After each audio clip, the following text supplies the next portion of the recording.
faahfaahinaya waryaheena inooga soo warama Sweden Cabdulqaadir Salo. magaalada Stockholm ee dalka Sweden waxaa lagu qabtay munaasabad aad loo soo agaasimay munaasabadaas oo lagu taageeray hoggaanka cusub oo NLF iyo nabad ku halganka nidaamkaas oo NLF iyo xasiloonida dowladda deegaanka Soomaalida. munaasabadeena sidan ayay u dhacday. sida dhaqankan oo maadaama aan dad muslimiin ah goob markay iskugu yimaadaan waxa caadi dhaqan oo ah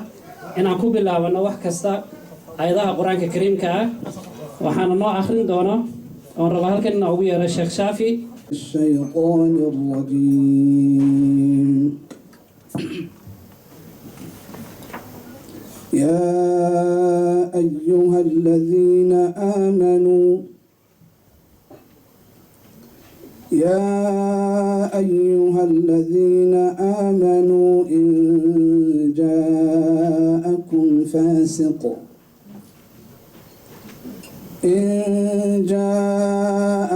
فاسق بنبأ فتبينوا أن تصيبوا قوما بجهالة فتصبحوا على ما فعلتم نادمين واعلموا أن فيكم رسول الله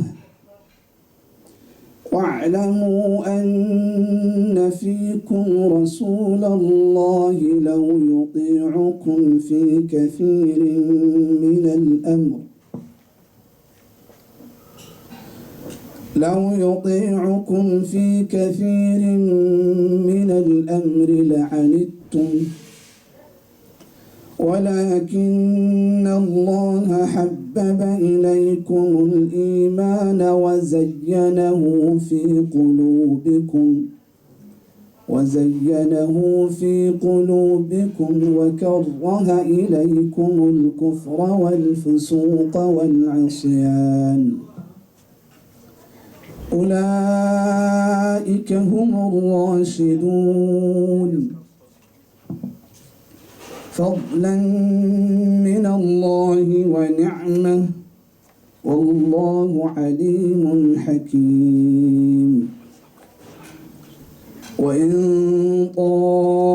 طائفتان من المؤمنين اقتتلوا فأصلحوا بينهما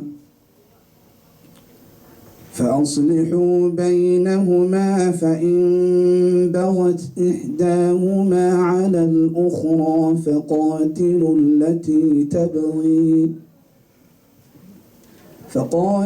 التي تبغي حتى تفيء إلى أمر الله فإن فاءت فأصلحوا بينهما بالعدل وأقسطوا إن الله يحب المقسطين إنما المؤمنون إخوة فأصلحوا بين أخويكم واتقوا الله لعلكم ترحمون. طبعا مسكيسان السلام يا أنا أشرد دونا حلفة نوفر دونا سود ولا وأنا كبر دارنا إن وحوجا طاهتان هذه ونويمي أنت أكيد حلفة مانتا وحيسوي جرتالله وحيالات بدك بعد وتاجري كلاهي بحياة أوركو أونليف أو سديدي بشة شركو قبصة تيجيجا إسلام مركانا دورتي قدومية كملجارة إنها كتاجرنو ونموجنو إنها نوارنتاسي قرب تاجرناي ururka runtii in badan buu xogaa muddo ah buu kala qaarnaa waxaan rajaynayaa in arintaas wixii hadda ka dambeeya uu ka bixi doono gudoomiye Cabdikariin Sheekh Muuse oo si kumeel gaara loo doortayna in uu ka shaqayn doono in uu isku keeno ururka oo maaragtay shirkiisa uu qabsan doono muddo kooban oo 3 bilood kadib ah taas buya kooka xirfadan iyo taageerideeda qodobka labaad waxa weeye deegaanka iyo nabadgelyada in aan u muujino in maaragtay aanu xasiloonida deegaanka in ay muhiim tahay haddii aan xasilooni jirin aysan wax horumar aan la gaari karin marka shirkeena iyo xalfadeenu waa taas weeye waa taageeridaas golaha dhexe qabsaday maaragtay shirkii 8 bisha Abriil in aan u muujino taageero aan garab taaganahay khilaafka ururka runtii muddo xogaa ah jirayna aan rajaynayno in uu halkaa kusoo dhammaado runtii gudoomiyaha cusub oo la doortay Cabdikariin oo aan aaminsanahay in uu arrintaas xallin doono waxaan ka codsanaynaa oo ku garab taaganahay in uu arrintaas khilaafkaas ururka soo dhameeyo gaarsiiyana meeshii loo baahnaa marka aad baan idin salaamayaa saaxiibada iga dambeeya si faahfaahin doona aad baan idin salaamayaa soo dhawaada السلام عليكم ورحمة الله وبركاته إلهي بما تسكلم مركا هوري مركا لبعض وحانو مهد علينا dadkii aan u fidina casumaada aanu nidhi nagala soo qayb gala munaasabadan iyada runtii oo si maaragtay kalgacayl iyo ehelnimo iyo soomaalinimo ku dhaahan tahay noogu yimaaday ugana soo jawaabay waxaan u mahad celinayaa qabanqabayaashii xafladan ama kulankan si gaar ah waxaan ugu mahad celinayaa Dastiin Cabdigaas runtii oo ahayd lafdhabarta xafladan iyo qabsoomideeda waxaan u mahad celinayaa kale Raage oo runtii isaguna qabsoomida arrintan ayna la'aantii ayna sidan u qurux badnaateen iyo Dalmar iyo waxaan kale u mahad celinayaa Cabdirasaaq Sheekh Axmed odaygeena aanka maaragtay magaalada Stockholm rag odayaasha ugu qiimaha badana waxaan ku faraxsanahay inay halkan maanta fadhiyaan dadkii maaragtay Stockholm marka la eego ama Sweden runtii dad la dhihi karo waa dadkii labeenta labeen marka la yiraahdo waxa laga wadaa waa dadkii xagga hore ah ummadda Soomaaliyeed ee waddanka degana waxaan aan ilaaweynin oo nigu mahad celinayaa dad fara badan oo runtii meel dhaadheer ka soo safray magaalooyin aad u fog ka yimid inay munaasabada nagala qayb qaataan intaas mahadnaqa markaan ka tago waqtigan ugu talagalay xafladda runtii aad bay nooga habsaamay waana dhaqan xilliyadan maaragtay haddaynu nahay Soomaali caado inoo noqday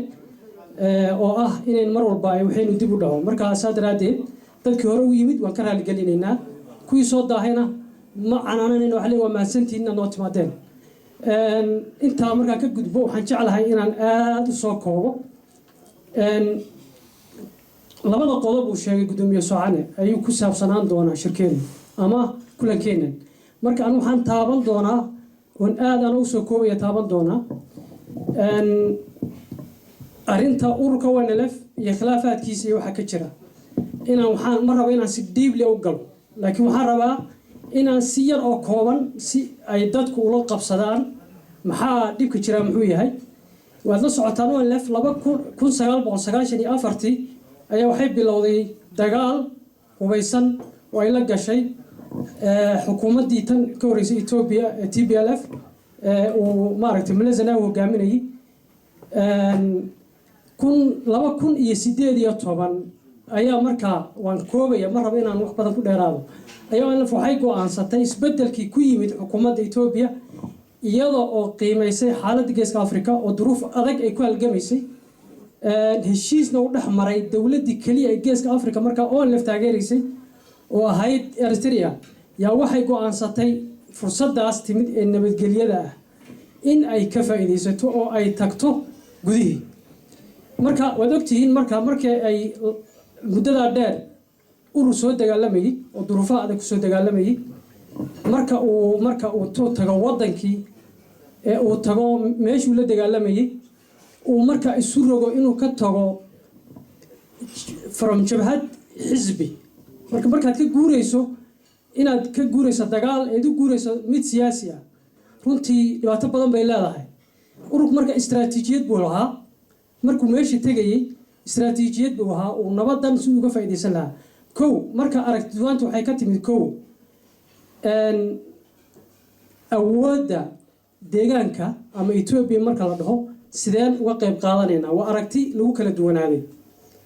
matalan waxaynu u tartamaynaa kursiga deegaanka inaan qabsano mise uma tartamaynaa waxaynu sameynaynaa wixii inagoo la shaqeynayna dadka deegaanka jooga ayaan inagu fursadda ka faa'iideysanaa oo urur ahaan dhibaatadii inay soo gaadhaan ka soo kabanaa dadka wacyigiisa aan dhisnaa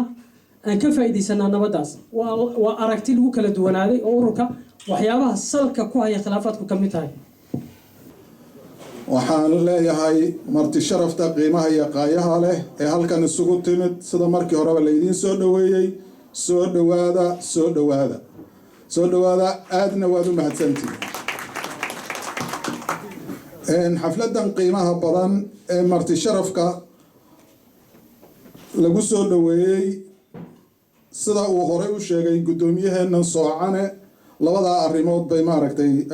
ay saaran tahay ay ah taageerada iyo hambaliyada duco iyo dardaaranna wuu ku jiraa marka waa intaa sidaynu la wada soconno 2 Abriil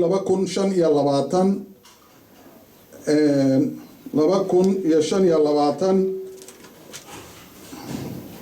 guddiga fulinta ONLF wuxuu soo saaray war-saxaafadeed saad ula socotaan war-saxaafadeedkaasi wuxuu qorayay dowladda Ethiopia iyo ONLF heshiis bay wada qaateen heshiiska wuxuu ku saabsanaa in ay nabad ku halgamaan ONLF welina waxay caddeeyeen in ay nabadii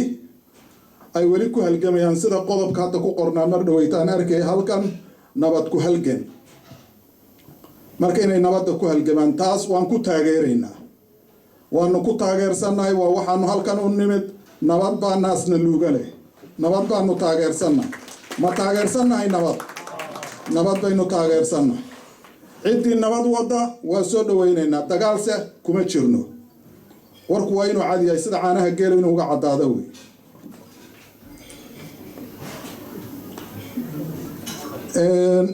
isla bishan 8 waxaa la doortay halgamaa ururku wuxuu u doortay halgamaa Cabdikariin Sheekh Muuse ayaa la doortay Cabdikariin waxaanu leenahay hambalyo celinayaa inaad ka soo qayb gasheen xafladan ballaaran oo maaragtay dadka Soomaaliyeed halkan iskugu yimid ay runtii rabaan inay taageeraan midnimada iyo wadajirka dadka Soomaaliyeed oo Ethiopia gudaheeda degan waxaan taageeraynaa oo gacan siinaynaa oo garab taaganahay nabad iyo dimuqraadiyad dadku inay ku wada noolaadaan la codeeyo ninkii soo baxa lala shaqeeyo deegaankuna uu nabad noqdo dadka Soomaaliyeed oo hadda gudaha ku jira dhibta haysata dhib kale inaysan halkaana ka dhicinin oo meel walba aysan gubanin waa ka soo horjeednaa nabad baan rabnaa adiibaan ka imid jamcihii ayaa waxaan ka imid deegaanka Soomaalida jigjigaan ka imid waxaan ka qayb galay 2 shir oo midna yahay dadka magaaladaas degan jigjiga Soomaalidu dadka ay tiraaho waa u duwan yihiin magacyada la sheego aqoonyahan iyo odayaal iyo maxaa ku yiraahdaa nimanka lacagta haysta maxaa la yiraahdaa maalqabeen bixmushtar ganacsatada la yiraahdaa hay shir weyn ayaa suuragal ii noqday inaan ka qayb galo waxaa kaloo suuragal ii noqday madaxweynaha deegaanka mudane Mustafa Maxamed Umar inaan la kulmo aniga rag kalba tiisaan hormarinayaa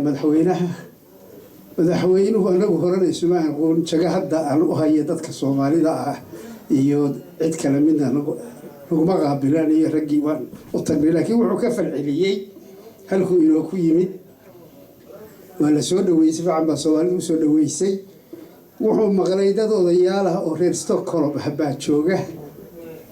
dabcan dad halkan jooga oo waa ku mahadsanyihiin ayagaa wargeliyey madaxweynaha wuxuu noo soo diray fariin inuu diyaar u yahay inuu la qaabilo waana la qaabilay intii kaga aadanayd kelmad baan ka idhi waxay ahayd Ethiopia ayaad hadda ka mid tihiin qowmiyadda labaad iyo deegaanka labaad xagga dhulka iyo xagga dadkana waxaad ka tihiin 3 haddii inta dagaal la galay xoreyn ay suuroobi weyday waa in ay jiraa alternative kale oo dalka markaa aad ka mid tahay haddii tii hore suuroobi weyday in aad ka dalka naftiisa aad ku hesho ama ka raadsato xuquuqdii aad ku lahayd marba haddaad culayskaas leedahay oo deegaankana 2 ka tahay dadkana 3 ka tahay 3 sababood ayaad ku heli kadhaan xaqiiqi waa kow nabad iyo xasiloonaan deegaanka inay ka jiro qodobka labaad dadka aad madaxda u tahay oo deegaankan degan xooggiisu inuu midaysan yahay midnimo ayaad wax ku heli kartaan waxna ku noqon kartaan tan saddexaad aqoonta in la dhiso dadka in la dhiso aqoontooda kor loo qaado iyo caafimaadkooda saddexdaas markii aad kulmisaan waxaa idiin suuragala haddaad Ethiopia inaad ka mid noqotaan macnuhu yahay inay suuragal tahay Soomaaliga inuu prime minister u tartamo isku timid ما شاء الله مناسبة قيمها يقايها له ولا شيء 60 ونساء سنتي وقرحضان إيو أيضا أي كدن بيس إيو كان قرحض بدن أهرير استوكولم هو يدو هو يدي ما شاء الله شرفت البطنين له ما شاء الله هو يوين كان اسمه يمد يا أبياشي إيو كلي ضمان يدن يرد واحد والسلامي سلام عليكم ورحمة الله وبركاته رونا هانتي هذا البدن ماشي مسوي استاجن مخركينا وانا هيا وحوي هرترنتي أنك النبض بان تاجر سنة هاي دجالنا مرحبنا ولي بحدان هو يوين هاي مركز سبعة نبض أيان أنك أنه جامنا نبض أن كهذلنا نبض أن إلهي أبرنا نبض أيان شعلنا يميل والبابا نبض إلى كذا عضو مصطفى وحوي هو كان آد وناكسن وأمد حوينه آد وناكسن مركان أرجلي أيان تلوث استوكل ويمين هذا الذي بحيي يعني قدبي سيء وناقيسه إنه أقويه يهي نمدقن يهي وضن كان إنه هراء ومراه جعل وان كأرقناي وان مدحوينه وغوريي وبنعاس إثيوبيا يمد هالك كان دقان كصوماليا مركا waxaan u aragnaa inuu hoggaankiisu aad u wanaagsan yahay biladna uu istaahilo maadaama hadda laga sheekeeyay nabadda inay aad iyo 7 sano uu hayay horumar uu gaarsiiyay nabadiina uu adkeeyay waa wax wanaagsan weeye intaas hooyada iyo ilmaha iskuulka aadiya ay mar walba ku riyoodaan aad uga shaqeyso dhanka doorashada iyo dhanka siyaasadaha waxaan ogahay Soomaali hadaan nahnay dad jecel nabadda waxaan ogahay inaan nahnay dad aad isku qiimeeyo oo horumarkeena ka shaqeeyo marka aniga waxaan rabaa inaan waxyar ila wadaago ay tahay siyaasad Soomaaliya aad uma ogi balse maanta dadkaygan la joogaa aadan ugu faraxsanahay 35 sano aan wadankeena ka maqannahay waxyaalo badan baan ku weynay nabad la'aanta taasoo tahay dhibaatooyin badan naga soo gaaray wadamada qurbaha aan ku noolnahay maanta waa aniga igu kaliftay inaan galo dhanka siyaasadda aan ka shaqeeyo amaantana u shaqeeyo xisbiyada oo ka mid ah social democratina marka waxaan dhihi lahaa nabadda markasta priority hanoo ahaada sababta nabad la-aanteed horumar lama gaari karo. mudanayaasha iyo marwooyinka halkaa isugu yimid dhammaan waa salaamantihiin. waxaan idinku salaamayaa salaanta islaamka. asalaamu calaykum waraxmatullaahi wabarakaatu. wixii war la dhihi lahaa waa horaa loo dhameeyey, waxba ma harsanaan u malaynayaa. marka inaan ka wada shaqeyno nabadda ayaa fiican, in aan sinaanta iyo wanaagga ayay ku jirtaa, in oo nabadgelyada aan ka shaqeyno oo aan iswalaashano. بسم الله الرحمن الرحيم. اللهم صل على سيدنا محمد. سلام شرف iyo karaamo lagu gudbinayaa dhammaan marti sharafta halkan isugu timaaday iyo walaalayaasha xafladan qiimaha badan ummadda Soomaaliyeed iyo gobol xaarkan sameeyay ee isu keenay wax aad iyo aad maaragta mahadnaq oo mudan. ina Muhammadin salawaatu rabbi wa salaamu alayhi. Assalaamu alaykum wa rahmatullahi wa barakatuh. dhammaan marti sharafta waa salaamaya. Allah subhanahu wa ta'ala ayaa mahad dhammaanteed iska leh horeyn iyo dambeynba. waxaan mahad celinayaa intaa kadib dadkii xafladan soo abaabulay sida quruxda badan ee sharafta badan u soo agaasimay. waa mahadsantihiin. waxaan rabaa anigu in badan baa la hadlay. waxaa la yidhi wax kastoo laga hadlo ilaahay laga cabsada loo kala kici waa. dadka meesha ka hadlay qof walbaaba waxa ugu muhiimsan oo nabadgelyada abuu ka hadlay. marka ku sii dheeraan maayo. waxaan odhan lahaa uun nabadgelyada deegaanka ka jirta iyo xasiloonida ka jirta waqti ay ina soo martay hore uma jirto. qofka waddanka wax ka garanaya maalin uu deegaankaasi ka nabad iyo deganaansho badan yahay horey uma soo marin. intaan garanayo ma soo marin ayadoo oo wiil duurka ku jira oo qori wato oo halgamaahi oo xabad ridaya uusan jirin hadda ka hor. anigu intaan garanayo waayo tii jabhaddii 77kii ee ONLF ka horreysay markay dagaalamaysay baan dhashay. waan soo gaadhay bay ka dhigan tahay inkastoona jabhad ahaan u arag, laakiin iyadoo dagaal ku jirtaan dhashay. siduu qorigii u socday kanaa ku xigay. markaa nabadgelyada waqti uu waddanku ka nabad badan yahay ma jirto. cidda mar kale ee odhanaysa deegaanka xasilooni kama jirta, nabadgelyo kama jirta, haddii dad noocaas aaminsan ay jiraan oo ka hadlaya, waxaan odhan lahaa shaacir carabeed baa gebiyey. wuxuu yidhi qad tunkiru alcaynu daw'a ashamsi min ramadin wa yunkiru alfamu طacma almaa'i min saqamin. indhuhu waxaa laga yaabaa inay dafiraan qoraxda iftiinkeeda qoridaaf ama bakooro ku dhacday. carabkuna waxaa laga yaabaa inuu dafiro biyaha dhadhankooda kaneeca haysa qofka. waxaa laga yaabaa qofku inuu yidhaahdo maanta qoraxda iftiin male. qoraxda iftiin way leedahay, aday indhuhu ku xanuunayaan. qofka odhanaya deegaanka deganaansho iyo nabadgelyo kama jirto ee social media ka buunbuuninaya deegaanka nabadgelyo iyo deganaansha ka jirta waqti uu ka xasiloon yahayna ma jirtee adiga indhuhu ku xanuunayaan. marka waa wax muhiima in deganaanshaha deegaanka ka jira ilaahay loogu xamdiyo. lain shakartum laaziidannakum walain kafartum ina cadaabii la shadiid. Fisalo magaalada Stockholm, Carlson TV